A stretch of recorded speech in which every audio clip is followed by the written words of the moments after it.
Hello, thank you for playing on YouTube today, the video that you are watching. Very important that you do this, it's great. Cool, now that we got that out of the way. Big wilderness boss rework happening. This is happening on, what is it today? So it's happening on January 25th, so you might be watching this the day before. This is when I'm posting it, or you're watching it after the fact. Either way, this is what's coming. This is what's happening with the Wilderness Boss rework. It's important. I'm going to summarize it as quickly as possible. Skimming through, this is the blog. At the top, they've got a bunch of feedback that they did with the blog, but we're just going to jump into, okay, like what the heck is happening? First off, Wilderness Bosses have been broken since release. The only feasible way to kill them, especially solo, is to just push them to the point that they break. Lure them to a spot where they don't work anymore, and then you can just kill them without them attacking back. Pretty cool. What they're doing is they're moving them into a wilderness boss layer, or layers, one for each of them. And there's going to be multi-combat, there's going to be all kinds of stuff. It's going to be chaotic, that's for sure. I would expect they do some tinkering and tweaking with this after it's been released, because there's no way they get this right the first time through, so... Anywho, so yeah, to properly rework these bosses, we need to go deeper, quite literally. We've put them in a big old cave. So each of the bosses are going into a cave. Each boss will have a unique entrance somewhere on the wilderness surface. There's no requirements. You just need to bring a bit of gold, gear up, and get ready to battle with the bosses and players. So you can peek to see if anyone's in there. That's cool. And it won't tell you how many people are in there, so that's also cool. Once you enter, you can't leave the same way. You either need to kill the boss or run past it while dodging its mechanics to get out. So that's also interesting. Once you're in there, you can escape through, and I'm just going to scroll down so you can see. So here's like the entry of the boss. Okay, starting with this one. You enter to go to see Vedion here, where Vedion is. Venenatis here, where Venenatis is. Actually, it's a bit north. And then Callisto. This is a little further north than it used to be. It used to be in under 20 Wildy, now it's above 30. So you can't teleport out. Anyways, those are the three entrances. Once you're in there, you will come out of any of these escapes. No, you'll come out into here. So like when you try and leave, you end up in a different layer. And then to get out fully, you need to either run to any of these X's that you see here to get out back into the wilderness, to then run south and then teleport out. So if we look at the Wildy map again, you could end up popping out up here, and that's probably level 40 wilderness, 40, maybe 35, and then 30 around here. So yeah, you pop out on any of those ones. It said somewhere that it is random. Again, skipping through, because if I read every single word, we'll be here all night. Yeah, so the caves, the escape caves are multi, the boss layers are multi. When you leave the boss layer, you'll end up in some dark tunnels, which these are the dark tunnels. And you'll have to find your way to one of the three randomly selected locations inside the escape caves. Any player exiting the same boss layer as you within 10 seconds will be able to follow you to the same escape caves. So there's a 10-second rotation of where you pop out. Escape caves are multi, we read that. Yeah, and there's going to be monsters in there as well, so escaping, you'll be fighting off monsters and or PKers. Cool. Scrolling down, so that's the cave system. What's going on with the actual bosses themselves? They're going in multi-combat, and that'll be Clan Central and Veni Central, Venezuelan clans. Gold farmers from Venezuela are a real thing, and they will be camping these bad boys for sure. So, if you don't want to do these in multi, they're adding some easier versions, like less stats and soloable versions to lower in the wilderness that are in singles plus. Now, don't quote me on that, because they changed their mind twice so far on if it will be in multi, if it will be in singles, or singles plus. Singles plus is I can be attacking a monster and no one else can hit the monster, but you can hit me and get me off the monster. That's how singles plus works. Look it up if you want more info. So what's going on with the actual bosses? So Callisto, there's the Callisto lair. Looks pretty nice. Looks bloody and cave-like. Callisto looks the same. Callisto will constantly run towards a target and attempt to attack with a devastating melee attack.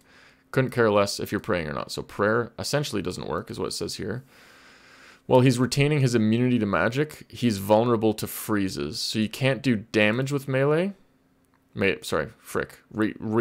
Scratch the record on that. You can't do damage with magic, but you can freeze the boss.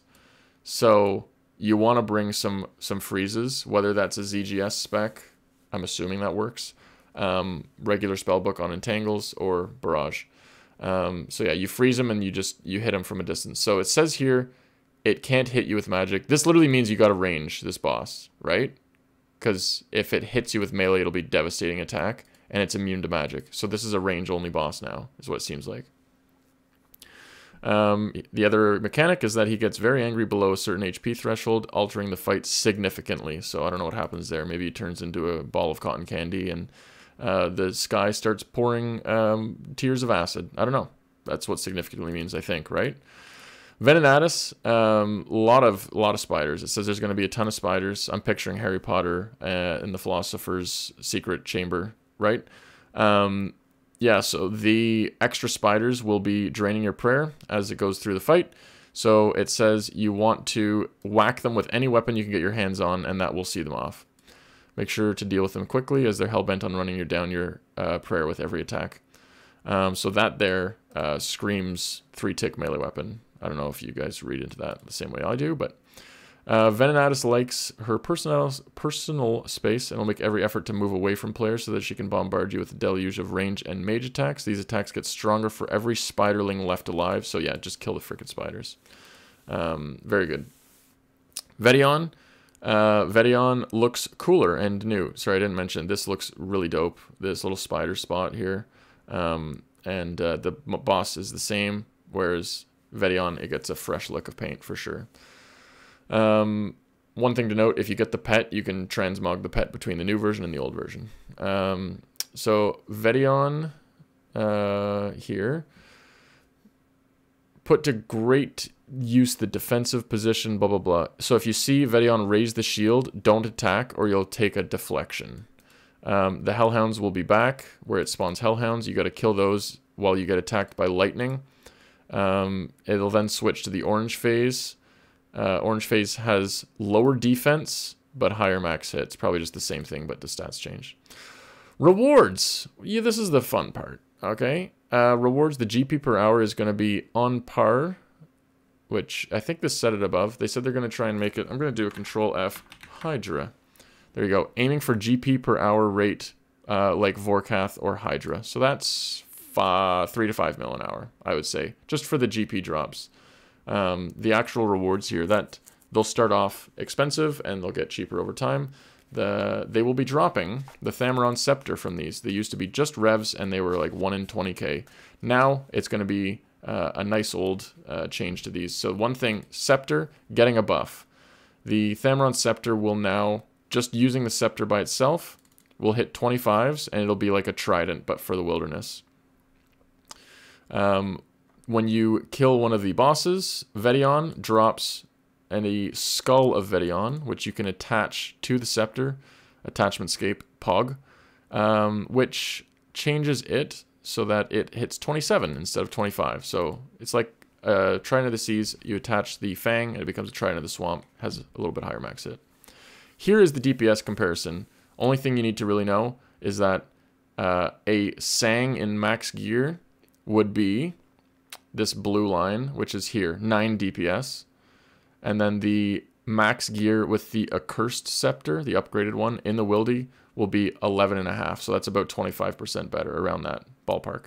So yeah, it's going to be very good in the Wilderness, because in the Wilderness, these weapons do double. Nope, 50% better, stuff like that. It also has a spec. Spec increases your damage by 50%. And their magic and defense are reduced by 15%. So maybe this could be used as a budget Dragon Warhammer. I'm not sure. Carrying on, that's basically what that is. The WEBWEAVER bow. So this is the crossbow, which will then be upgraded to the WEBWEAVER bow, dropped from Venenatus. You can make it with 85 fletching, or you can pay 500k.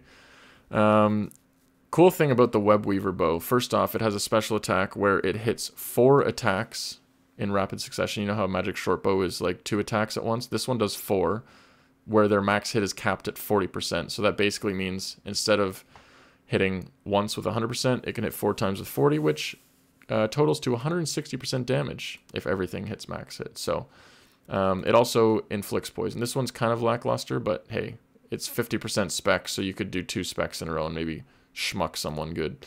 DPS of the WEBWEAVER bow, the upgraded crossbow. Crossbow is already decent, but not same as a blowpipe. So the max, it's called the Arachnids here, DPS, but I believe they're calling it WEBWEAVER. I just don't think they changed the name of it. It's supposed to say WEBWEAVER. I don't know.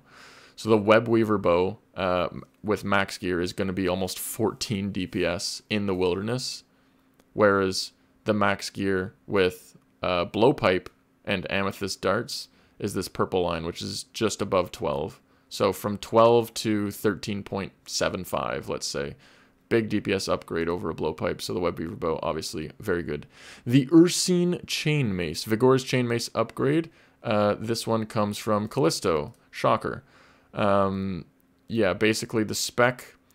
So hits massively increased accuracy. On successful hit, it does 15 damage over 6 seconds and drains 50% run energy.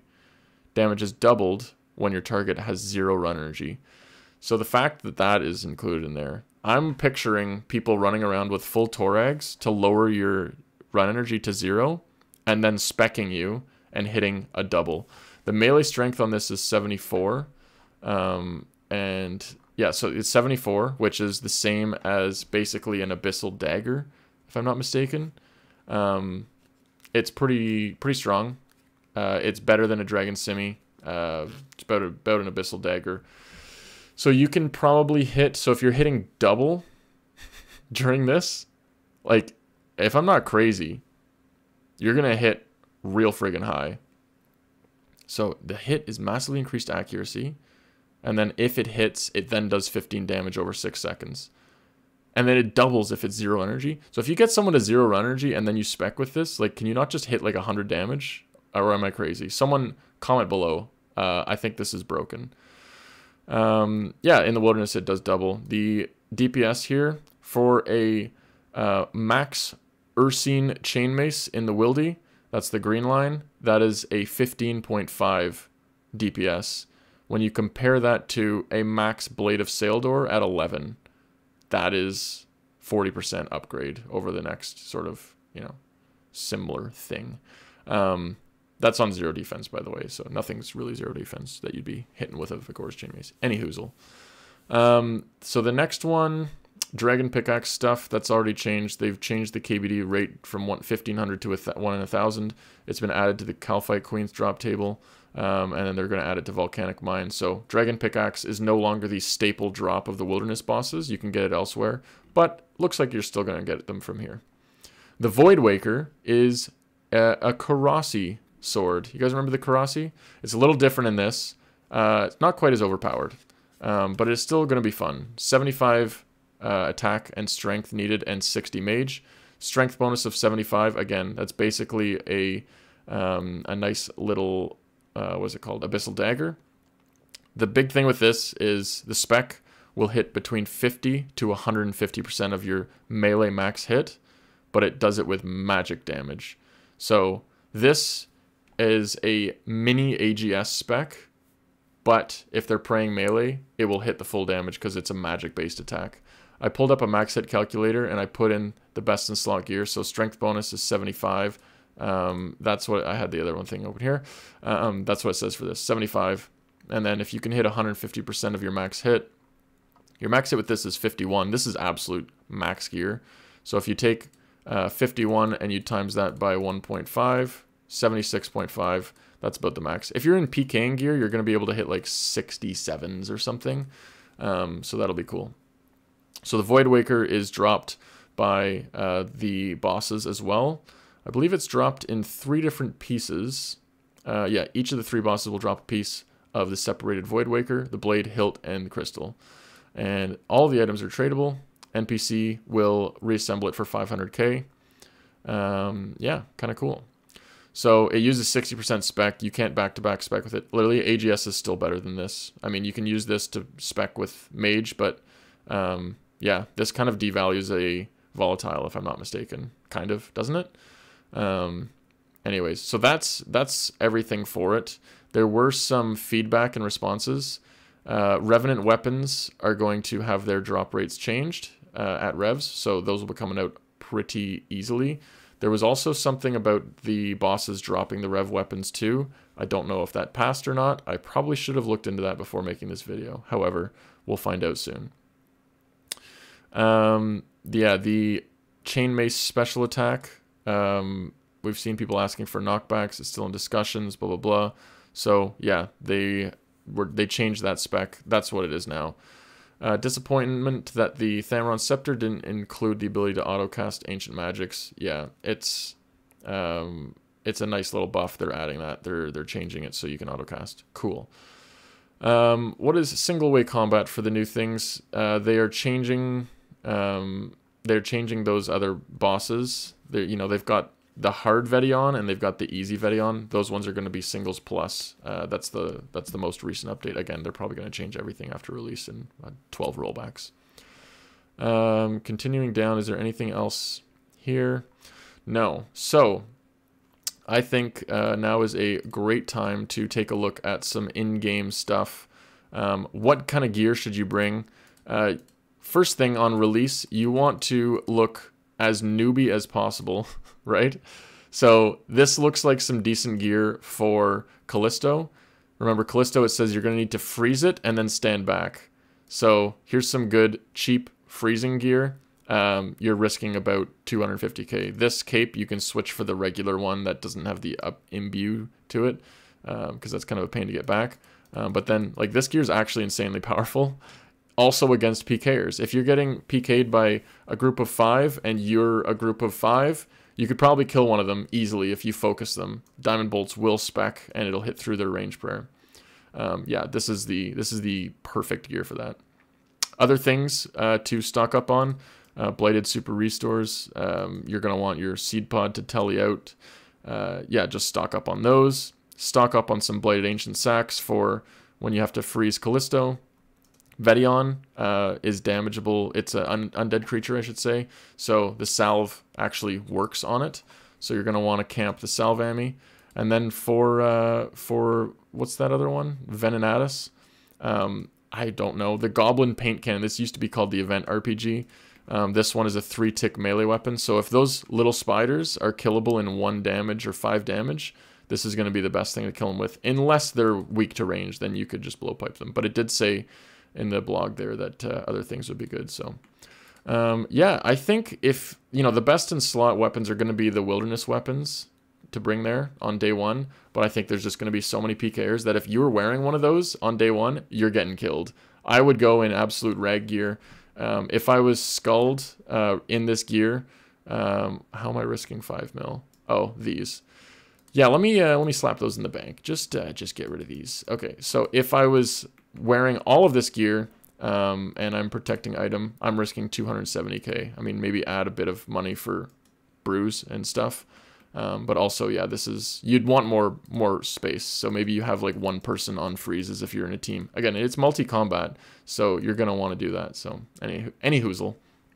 Looking forward to the update. Let me know your comments below. Like, comment, and subscribe, and sponsor me, and give me a snuggle, and all those good things. Lovely. Thanks for watching. I look very cool. Put the Book of Law back on. Oh, yeah. Just looking good, really.